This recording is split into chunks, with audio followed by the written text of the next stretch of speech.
My guest today is Dr. Tom Davis. He's the founder and principal at TED Consulting.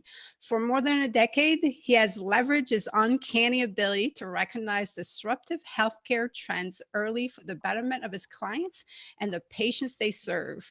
Tom spends a good amount of his time traveling the country in his RV with his spouse, Mindy, and their two golden retrievers, Bennett and Crinkles.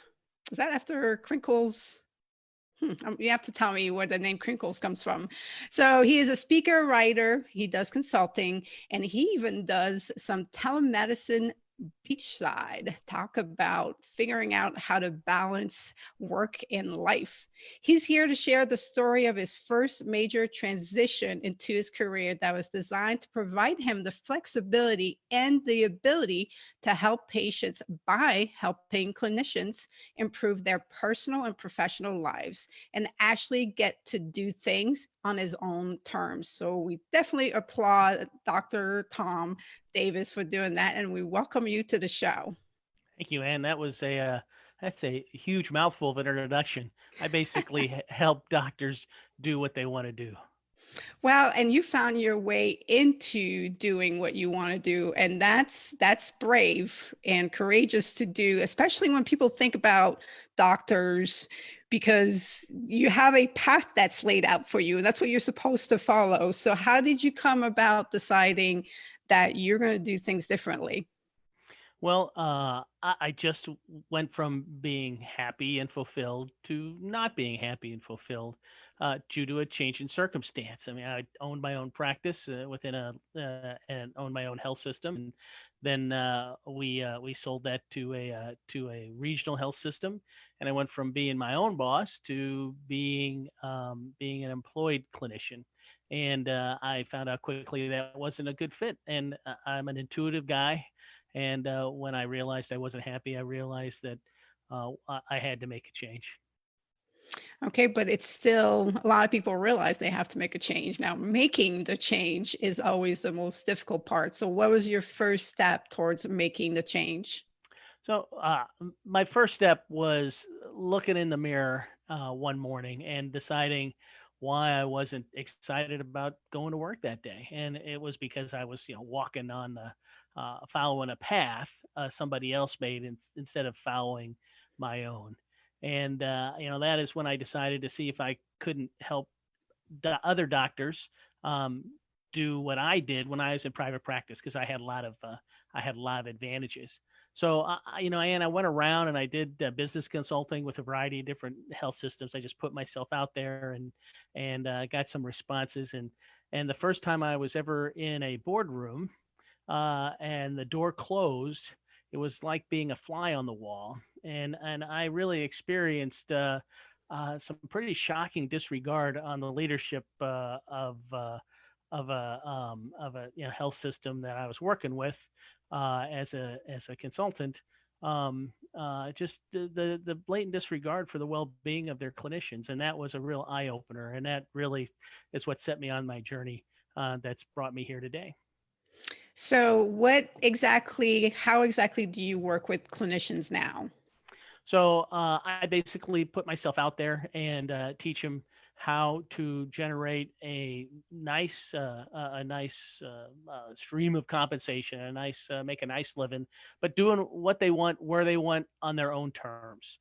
So one of the tools I found was telemedicine. I found that boy, the flexibility of telemedicine and really the freedom to practice the way that I wanted to, working with these telemedicine service providers, really led me to be on the beach and, in a private area, but still on the beach, performing encounters, talking to patients, taking care of their problems. They're uniformly happy and thrilled that I'm there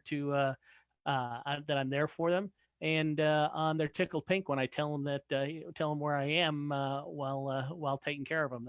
They all love it as they should, because it's a real authentic connection, and I'm taking care of them in an environment where I can focus exclusively on them instead of all the distractions, the telephone calls in the backgrounds, and the terrible fluorescent lighting, and the terrible computer terminal I got to look at all the time, and a million distractions.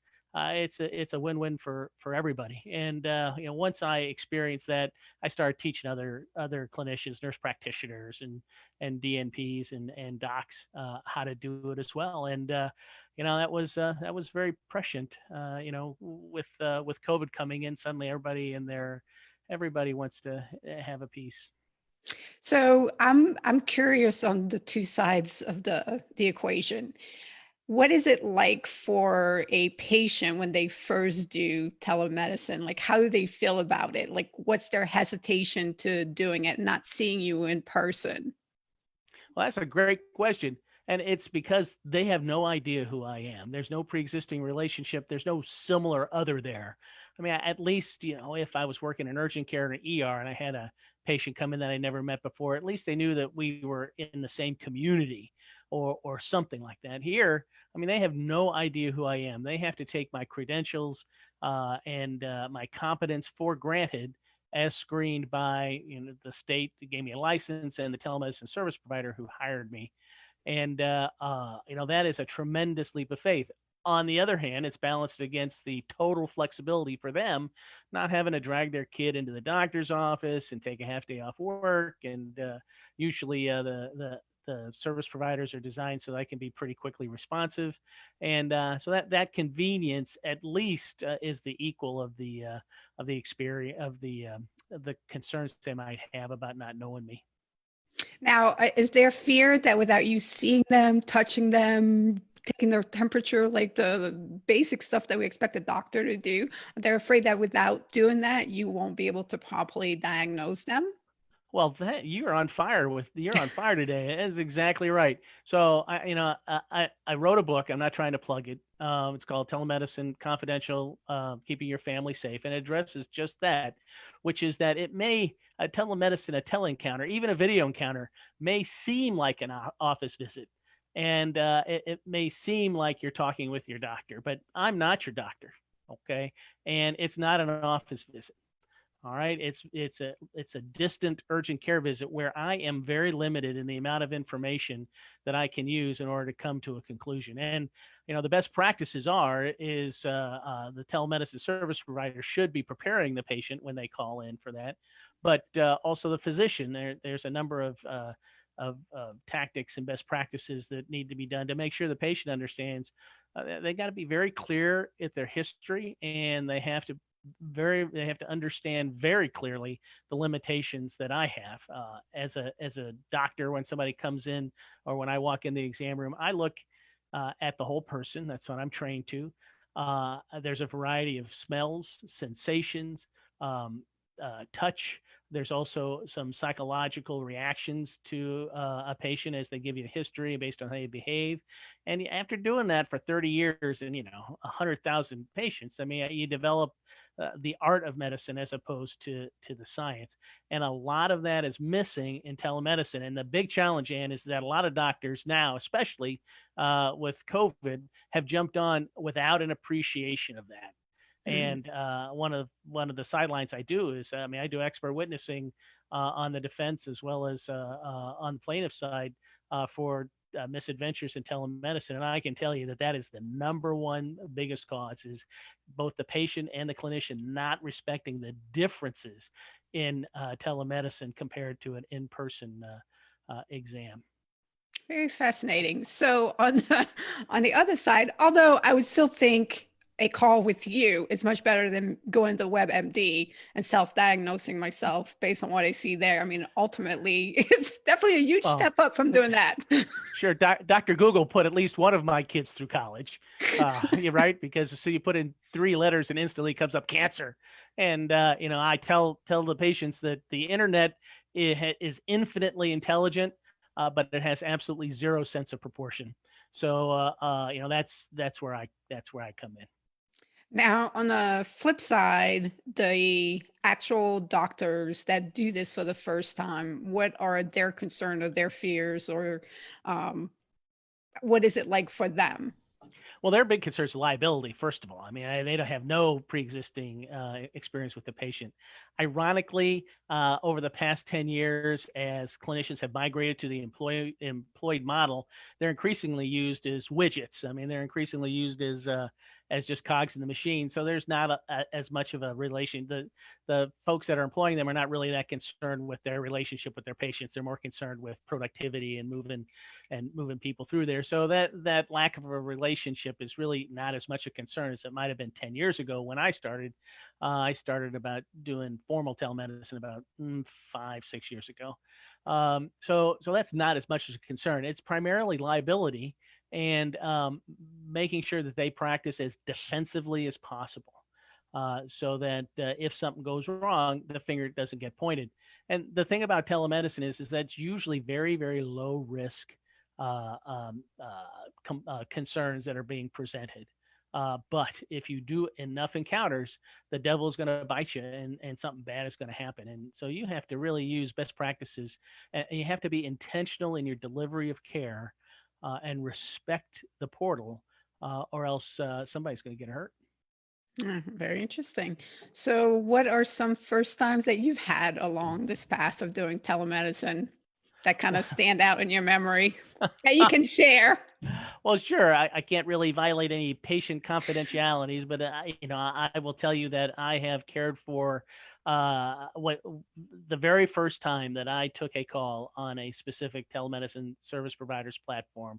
It was a person having a stroke, and I certainly knew how to take care of it, but I was not expecting that. I was expecting somebody with a cold or a kid with a red eye or something like that, and this individual clearly was having a stroke, and so I forced this individual to go and get somebody and got them on the phone and called for 911 and stayed there until the paramedic came in and handed off the patient to them, and then everybody went on their way, and I didn't get any follow-up. But after I hung up from that call, which was about an hour and 15 minutes, and the typical compensation for these encounters is about $23, I was thinking, maybe there's more to this than I thought. Maybe I didn't know as much as I thought I knew. And it's always good for people to be humbled, especially people who think they know it all. So fortunately, that remains the single most involved, one of the most involved encounters I've ever had. Most of them are very, very brief, and once you learn the techniques, you can be very efficient, very effective, and very safe, and still fulfill the enormous demand that's out there. Wow, you definitely had an intense first time. I'm glad you didn't like say, "Oh, forget it. I'm No, out." no, that would be something that you couldn't do. But the other thing is that I have no idea what happened with this patient. There's absolutely no follow up. So even when I would pull shifts in the ER or urgent care, I would make my business to figure out what happened so that I can follow up on what was going on and make sure that I did the right thing. But with this case, there's absolutely, I mean, it's very, very difficult to figure out what happened and follow up. Well, I have had one patient who sent me a box of cigars completely out of the blue to thank me for my help in a similar situation, which I thought was pretty nice. I to this day I wonder how they got my address, but that's okay. So the relationships are really lacking. But Ann, for the clinicians that are choosing this route, especially COVID, I mean, everybody is catching all the clinicians are catching their breath right now, and they've been through tremendous transitions and tremendous threats, and there's really a enormous loss of confidence across the workforce in the employment model and the people who are doing the employing. And so clinicians are looking up and they're looking around and they're thinking, I'm not going to do this anymore. What's next? And so, that's where people like me come in and say, there you do have options that you can serve patients.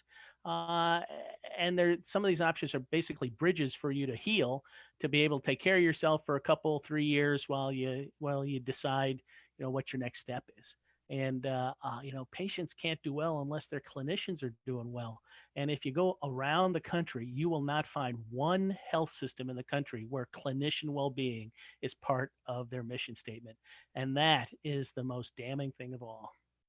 Yeah. Well, we can actually be very proactive in applying everything that is being learned right now through the COVID-19 pandemic. And ensuring that major change across the board in many places that has to take place will actually be implemented, that our memories will, we won't shift going back to normal and then just let things go back to normal because we see where things are broken. So Mhm. let's hope that some great first times will get created in improving things. That would be very nice. All right. So I was curious, how did your dog get the name Crinkles? Because when we went to pick him up from the kennel, we already had selected our one dog, and this was that dog's brother. And he looked up with us, and his face made a crinkly face. And they're both golden retrievers, but he's has more of a hound like look to it. And nobody would want him because people want goldens; they want that golden conformation. He's more houndy, so he looked up and had real crinkles in his face, and so we just took them both. Oh, well, How could we not? How could we how could not? you not? How could you, yeah, how could you separate them? That is so nice. Mhm. Okay, so let's shift gears a little bit and let's start playing the first time lightning round. Oh, okay. So the way this works is if it's something you've done before, you would swipe up. If it like if you're playing with the app, if it's something that you've never done, not interested, left, never done, would like to do, it is right. So I went and got a good little mix for you. So let's see here.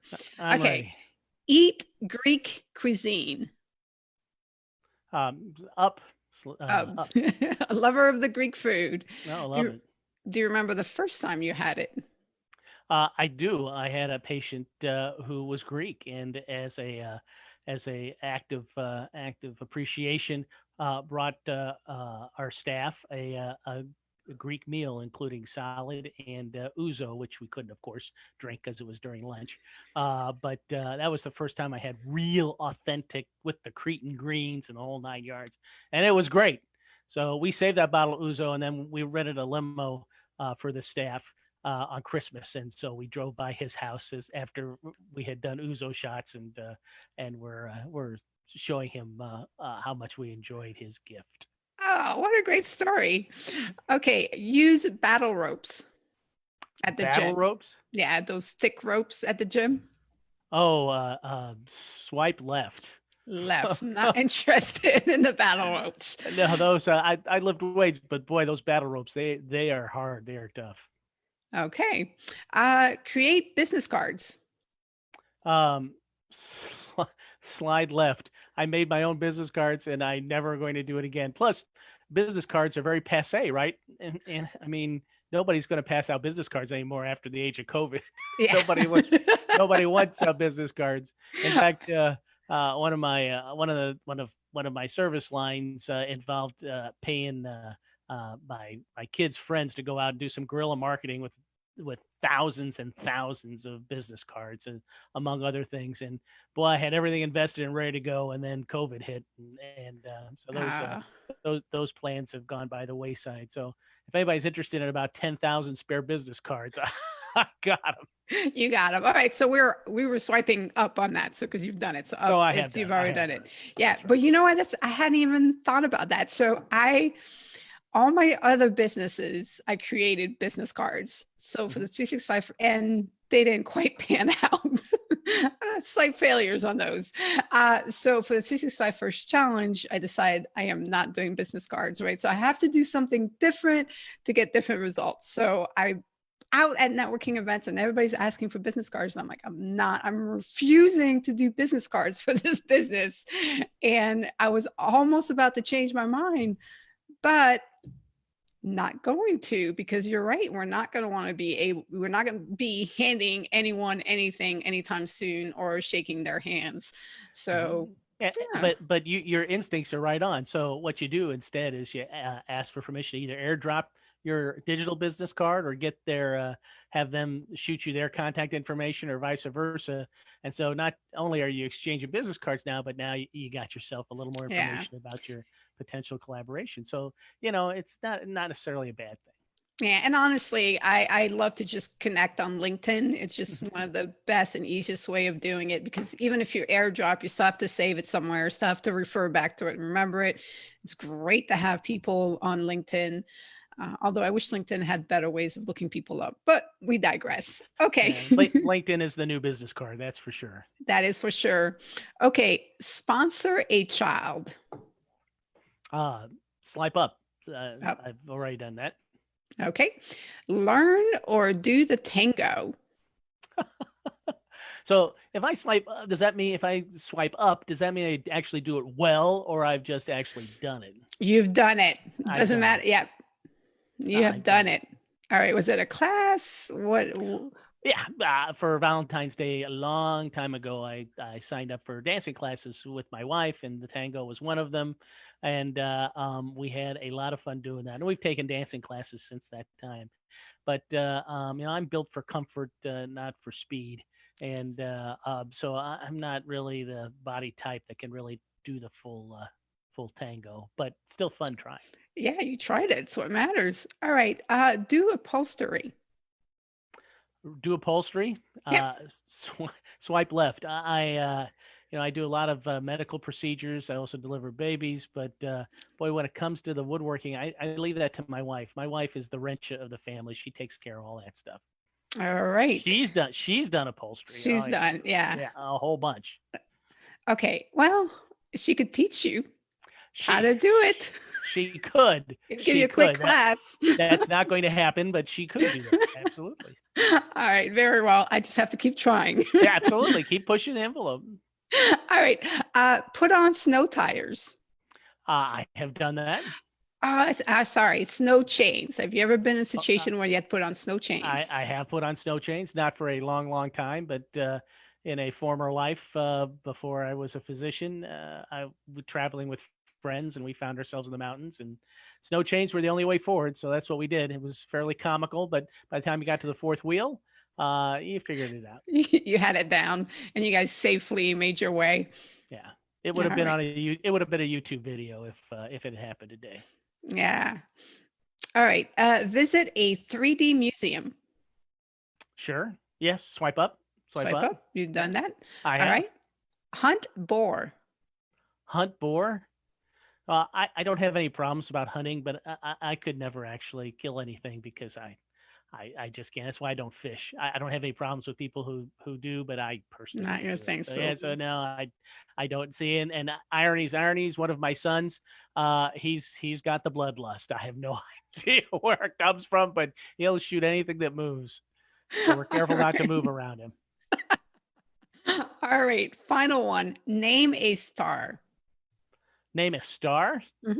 Uh, Not for real. I did buy my wife one of those star registry things just for fun, but I've never actually named a real formal star. All right. I did. My partner did find a comet a few years ago, and he and his partner got to name it. So that was kind of interesting. Oh, that But is really cool. yeah, that in it alone is a big deal. But I just bought a star registry, and when I got the picture back to give her to her as a gift, it turned out the star that I bought was a smudge. So that's a joke. I got her a smudge once for Valentine's Day. Awesome. Yeah, and I think, yeah, that's by the name of star. That's pretty much the extent of, yeah, unless you're going to find a new star, and that not a whole lot of people get to do that. So that's pretty impressive. They got to name a comet. That's Mhm. very small percentage of the world's population will ever get to do that. That's right. That's right. That's Big telescope, dark night, and they are steady comet hunters. So it was pretty cool that they got to find one. That's an interesting hobby. That's awesome. All right. So next is today's prompt for a first time story prompt. And the prompt was first time you quit a job. Well, that's fantastic. The first time I ever quit a job in my entire life is when I quit my position as an employed doctor. That is the first time at the age of 50. I guess I was 52 at that time, 53. That's the first job I ever quit in my entire life. And it was actually very stunning because, and I got to make sure that my ego didn't play in this, but having owned the office that I worked out of, I was very familiar with how we contributed financially to the mother organization. And when I quit, it was just like, okay, And the organization I was with is an enormous organization. They have a fantastic reputation, but it really got me thinking as far as, well, maybe what I thought they valued wasn't what they actually valued, and that led me to a journey of discovery that has put me in front of you today. Oh, that's awesome. It all brought it back together too. Hmm. Splendid. Okay, so last question is, how are you making the best of the current situation with the COVID-19 pandemic? So my mission is service, and there are a lot of clinicians out there that are desperately unhappy. Um, and half of the clinician workforce is planning on leaving within the next 5 years before COVID. And again, one of my services is I do professional career coaching and mentoring, and I could have done that full time many times over if I had wanted to. That was before COVID. Now, when the clinicians kind of look around and they see that their employers really aren't looking after them and don't have their best interest at heart, and really aren't really all that competent, they didn't really prepare for something that was pretty obvious in retrospect. They're looking around thinking, I'm getting laid off, my hours are getting cut. The deal that I had, that they would give me a steady paycheck in exchange for just doing what I'm told, that deal is kind of breaking down. Maybe there's something else I can do. And so that's just opening up enormous opportunities to serve and serve at scale. And I'm very, very privileged to have people trust me with their life story. And I try to take that as seriously as I took caring for my patients. And it's a tremendous opportunity for everybody to start over again, get a new life, because most of them weren't very happy with their old life. And when you're sitting on the beach in Florida, there's nobody else around. You're just watching the waves pound in, and you're taking care of people who, are desperate because their kid is sick, or they're not feeling well, and you're able to be your true self in such a wonderful environment. Boy, it doesn't get any better than that. Mm. So, because I'm a very curious person and I follow the development of AI very closely, how do you think that's going to impact telemedicine? Well, like I said, the internet is infinitely intelligent and has no sense of proportion. And going forward, artificial intelligence has a powerful ability to assist the clinician in making the right diagnosis. It will have zero ability to help the clinician care for the patient. And it's important to differentiate the two, because, again, for the people running the show, physician labor is by far and away their number one headache and their biggest cost. And anything that they can do to get us out of the picture uh, and still get paid is okay with them. And huge amounts of resources are being devoted to try to do just that. But in the end, all of these assorted tools will be assistants and not true caregivers. That doesn't mean, Anne, that when you call that at some point in the future, when you call the doctor and you enter in your symptoms, and the doctor, the quote unquote artificial intelligence doctor, will give you a diagnosis and give you a recommended treatment, and then you'll have the option to talk to a physician. That's kind of how I imagine it will be. There's going to have to be a lot of regulatory changes to make that happen, because if that artificial intelligence doctor makes a mistake, somebody's got to be able to be sued. So who's going to get sued? I mean, there's a whole bunch of questions around it. So if it comes to that, that's what I see. But in the end, as a clinician, none of us should be threatened by artificial intelligence, because functionally, it's just going to be a tool to help us maximize our ability. But if we ever get to the point where artificial intelligence can actually care for the patient, that means that they will be synthetic human beings, and healthcare will be only one small part of the impact that kind of invention will have. Yeah, I mean, I think the future is going to be extremely interesting, and especially with the current situation and what we are facing, where the economy is being shut down because humans can't go to work. Well, when you have non-humans that can continue to fuel the economy, then things are going to look very differently. And I think it could be an extremely bright future to where we, we can enjoy life a lot more. And that and maybe perhaps people are learning during this time that there is more to life than work. Like you should be able to enjoy living and maximize what you get out of life, and spending it working is not necessarily the answer Yeah, to having a happy life. I tell my clients it's called gracious subsistence because overnight over the past 6 weeks the government has just summoned uh, just doubled the amount of money in existence, just doubled it without doing anything. And so you and I are sitting here working and we're counting our dollar bills, and just even as we're doing it, an unimaginable, unfathomable number of dollar bills has just been created. So it makes you think, well, there's just no way to get ahead in this circumstance, especially since for every dollar bill that I might be given out of that money that's been summoned, many, many millions of times of those dollar bills are going to people who have the right relationships. So, I only have one life. I only have a certain number of minutes on this earth. Why am I spending them acquiring these dollar bills? And the answer is, well, I need them to survive. Well, that's fine. So then you have to adjust your lifestyle so that you need as few dollar bills as you want to reach the lifestyle that you want. And then if you want something more, then you can look around and see how much time you're willing to put into that to earn that. But as far as saving money for the future, really the way to do that is not in the form of dollar bills. The way to do that is acquiring a stack of talents that you can use to help yourself with your gracious subsistence as you grow older. And for me, I knew nothing about being a businessman or anything like that.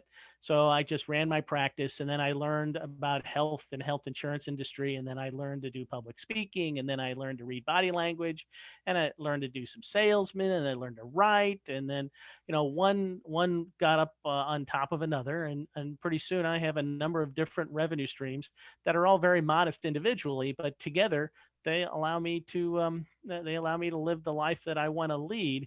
and and it's not a rich, it's not the lifestyles of the rich and famous. It's just a nice life. So people need to look around and say, okay, how much do I really need to live, and then adjust their effort, because getting dollar bills to save in this environment is that is the work of a fool, because no matter how many dollar bills you can accumulate, obviously more can just be created. And so what you're going for has no value. What does have value is yourself and enjoying the minutes that you have here on earth. So wonderfully said, because you put in such a great terms of you kept learning, adding skills, learning, adding skills, and in the process you're growing as a person, you're developing, you're encountering so many new experiences, and you're getting more out of life, and what you value, what matters, it shifts, it changes, and that's incredible, and that's what living life is all about. So keep going, keep doing Thanks. it. I'm trying to live the example so that others understand that they can do it. Because I've been fortunate in that I've been able to use my talents to become well educated, to become well credentialed, not necessarily well educated, but well credentialed, and get into a little niche in medicine and whatnot. But once I got away from that, it was all on me. And so I just, I just did the best I can. Anybody can do it. One of my favorite YouTube channels is a restoration channel where this guy from Switzerland restores old antiques. And he's one of the fastest people ever to make 1 million subscribers in YouTube history. And all he's doing is taking videos of him doing his job. And now he earns more at YouTube than he does at his regular job. And to do that, he had to learn how to edit, and he had to learn how to take the video. And so he learned a new talent stack, and now he has a whole new source of revenue because people aren't as able to afford to give him antiques to restore anymore.